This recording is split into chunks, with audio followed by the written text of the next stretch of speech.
we know the hustle and bustle of the holidays are in full force right now, and it is only going to get busier from now through the end of the year. Yeah, so when it comes to keeping track of your investments in the overall economy, it may not be top of mind right now. But today, you're in luck. Samantha Paulo from Ferguson Wellman joins us live with a quick snapshot of what you need to know before the bell rings on New Year's Eve. Good morning. Good morning, you guys. Thanks for having me here.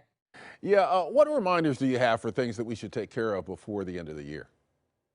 Well, there's a number of things to focus on, and I'm going to start with the top three that I can think of. But keep in mind, nobody wants to end up in January regretting they didn't do these. So don't leave them until the last week.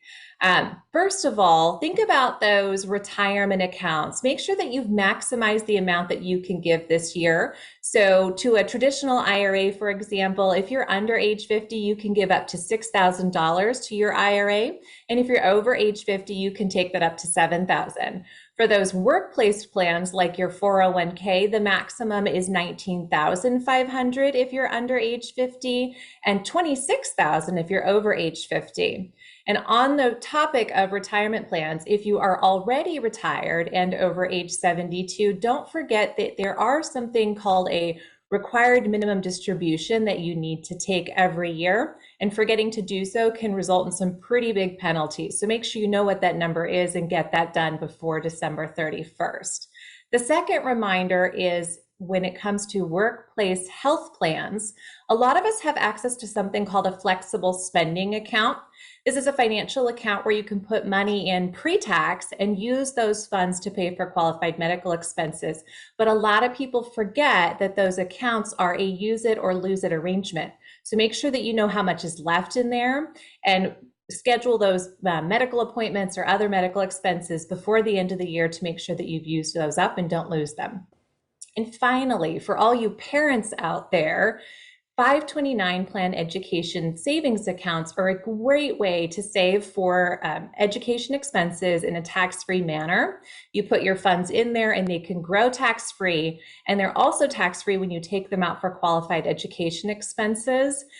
This is also a great time of year to tell grandparents that you have these 529 plan accounts, because grandparents love to help support their grandkids' education, and a gift of education is one of those gifts that keeps on giving. Yeah, and a good reminder here, because those last few weeks of the year do kind of slip away pretty quickly. I mean, we've seen, the stock market kind of on a roller coaster ride lately, really up and down with the Omicron variant and kind of uncertainty about that. I mean, in general, how should everyone be feeling about the economy this year?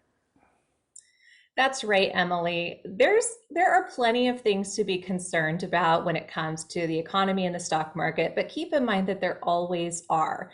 This year, people are concerned about additional COVID-19 variants, and inflation is the one that pops up. But our economy is actually on really strong footing and strengthening. One good example of some of the underlying economic data is the unemployment report. We recently got a new report, and the unemployment rate has fallen more than expected to now 4.2%.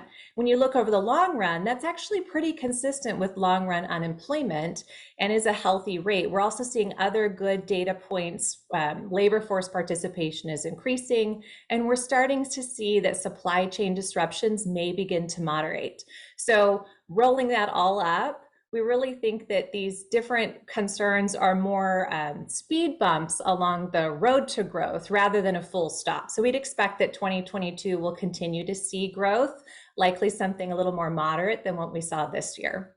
All right, so you're bullish on 2022. That's good to hear. Absolutely. Samantha Paulo with Ferguson Wellman, thank you for all that great information and for joining us on AM Extra this morning. My pleasure. Happy holidays. You Same to too. you.